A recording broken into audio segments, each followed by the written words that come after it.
Hello. Here I wish to present you our friend Anthony Schleha. Dear Anthony, you was bred in the English society as English boy. Yes. Why are you wearing the Ukrainian vyshyvanka? Well, I have Ukrainian heritage. My father was Ukrainian. And if I come to Ukraine, then I like to wear Ukrainian clothes and eat the Ukrainian food and drink Ukrainian vodka. There's a question. Why Lienz? Lienz I was tracing my father's past after World War II, where he was taken, it's hard to say prisoners, but they were ended up in the displaced person camps. POW. No, not really POW. POWs maybe. It was all a very twisted time, twisted areas. The people had surrendered. They had camps, but they weren't really encaged in camps. It was plenty large, of refugees. Yes, exactly. And everybody was a mixture, and everybody was camped in. It was a very, very large valley. The Drau Valley goes from the Lienz all the way down into Graz, almost in Klagenfurt, Villach. My father was in Villach, and when he died, I found his papers, and then I started looking at old photographs, putting in the papers together in England. All this in England, and I never really took notice until I came to live in Germany myself. Yeah, and then one day my hair started to go grey, and I got wiser, and I thought it's time to look into my father's past. And then I started tracing his footsteps, or the footsteps of the English army at the time, and the papers, what he had and what he found. And I was on my way to Villach, where I had his address from 1945, in July 1945, to visit the place where the address gave, to see what was there now. And we passed through Lienz. It was from Munich towards, I live in the mountains, a very, very nice area in Bavaria. It's called Lengries, it's a ski area. So it's easier for me, it's just south of Munich, maybe 60 kilometers. It's easier for me to drive over the mountains and not the Autobahn all the way around. So going through the mountains and over the pass and coming into the Drau Valley, we go through Lienz. And going through Lienz, I saw a small sign of the Kossacks, which means Cossack cemetery. And then I veered off, took a look at the cemetery, and wondered why it was there. And then I started to research into it, and it sort of tied in with all the history of this area at that time, when my father was somehow involved. So, thinking of your father, you discovered the history of thousands and thousands, not only Kazakhs, but Russian and Ukrainian and even French people, yeah? Yes, 200,000 Croatians were massacred. Well, I wouldn't say, I don't know exactly, I'm not an expert on the Croatian side, but 200,000 Croatians were taken back to Tito, given back to Tito's army, because the British could not take so many people, and it was with the agreement, with the Alta Agreement and so on. Yeah. That's at the far end, where the Cossacks were, towards Lienz, on the Plocken Pass, towards on the borders of Italy. There weren't so many.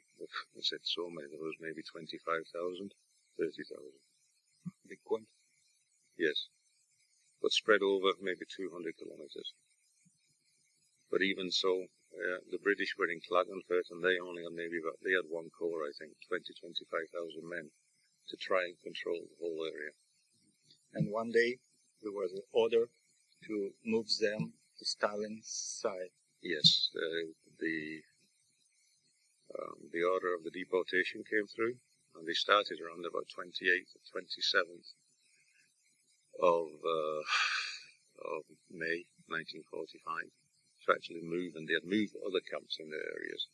And the Lienz people in Peggetz, in the camp areas, had realized that something was wrong.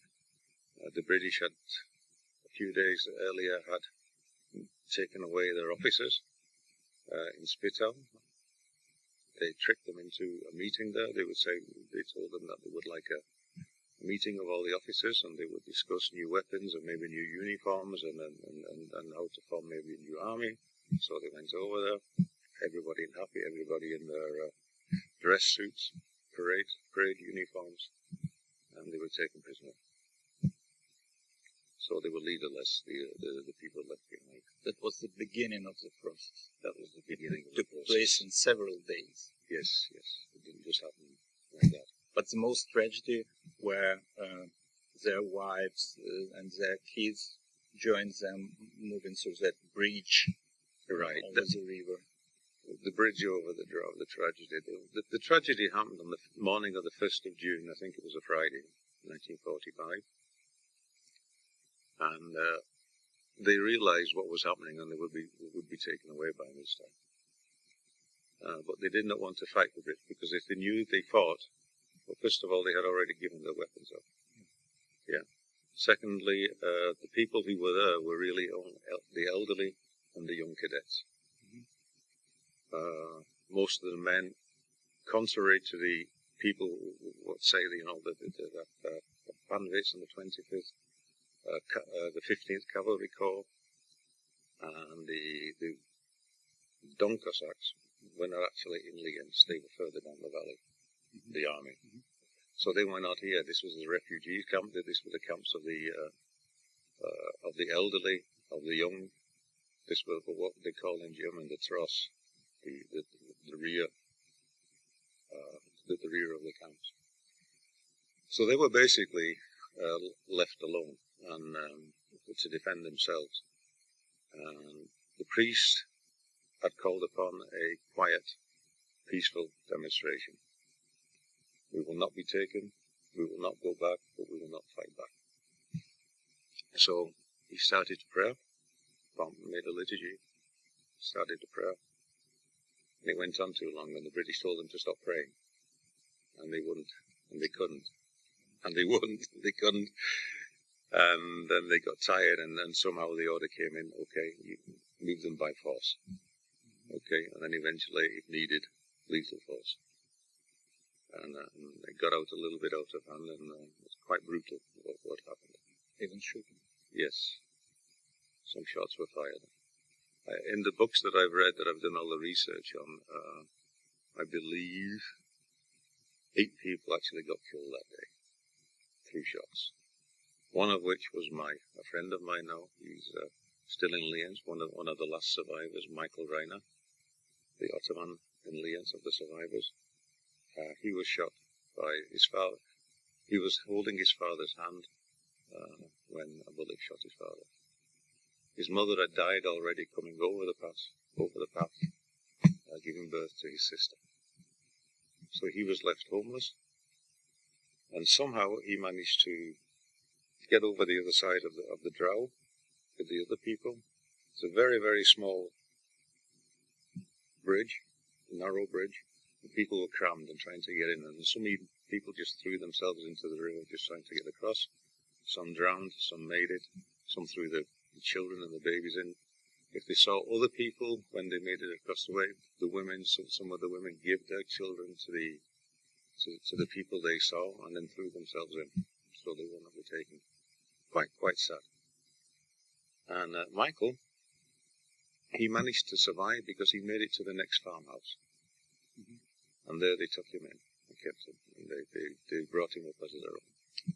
They say many people suicide them for not to go into Soviet state. Yes. They behave like samurai.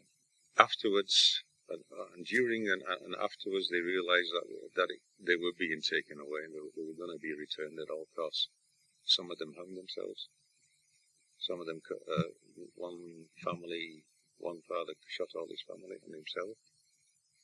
And later they found other bodies that people had been hung and so it was the scenes of what they saw.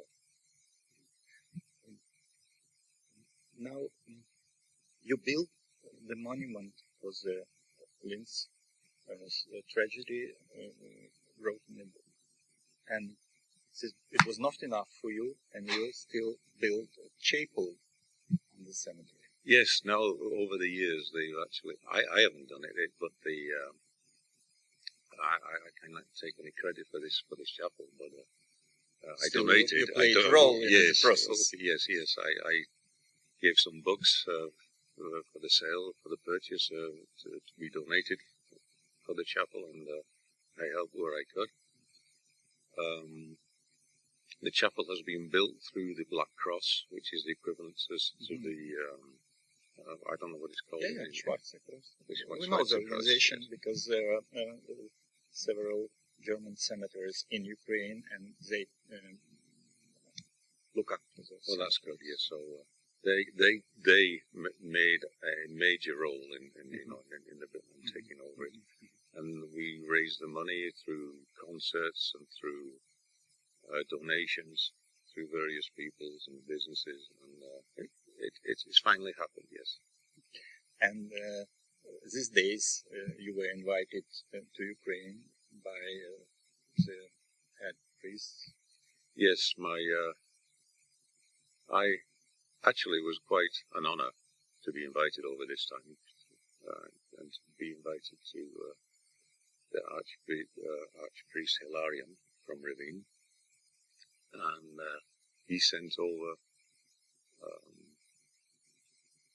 Archimandrite Nicolan, Kyrion, to come over to Lienz, and we took him over, and he did the 70th ceremony. He prepared he performed the 70th ceremony. Were there Ukrainian bishops before? There used to be in the 80s. Up to the 80s, it was quite almost in Ukrainian hand. There would even be a bus that would travel every weekend for this weekend ceremony from Munich. And there would be two ceremonies, actually, one for the Russians and one for the Ukrainians. So it was always sort of divided. Since the death of Father Dubitsky, in 94, I think, he has sort of been withdrawn. Nobody has sort of taken over the role anymore. So now it's all in sort of Roko hands, Russian Orthodox Church outside Russia. And they've taken control and over this in such a dramatic way that it's really terrible. Everybody thinks what I am talking to, Lienz should be neutral ground and neutral rock. Absolutely. And it's not only Russians are buried there, but also Ukrainians and also some refugees are buried there. So I am trying to neutralize and keep it neutral as I can. The way the Black Cross works is very good. And your efforts are noticed. Well, I hope so. But you were promoted this kind of award you gave. Yes, yesterday, well, this last weekend, Saturday and Sunday, we were in Ravine, and we were invited to the residence of the Archbishop Hilarion again, and then we were taken to Peggetz, which is a very honor for me. I've always wanted to go there. And we had a special tour put on for us, and a special lunch again. And yes, it was indeed. I feel extremely honored. Unfortunately, in the evening, I was ill again, so I couldn't make the dinner appointment with the Archbishop. But he excused me, and we met the next day again after lunch, after liturgy. We had a beautiful liturgy. The choir is absolutely fantastic. And he was at a different cathedral though, and he came back late, and we had to have a long lunch, and we had some nice Ukrainian beer again.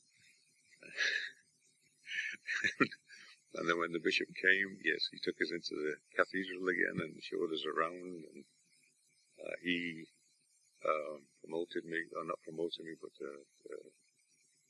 he presented me a certificate of welcoming me and my efforts in the spiritual guidance. Yeah.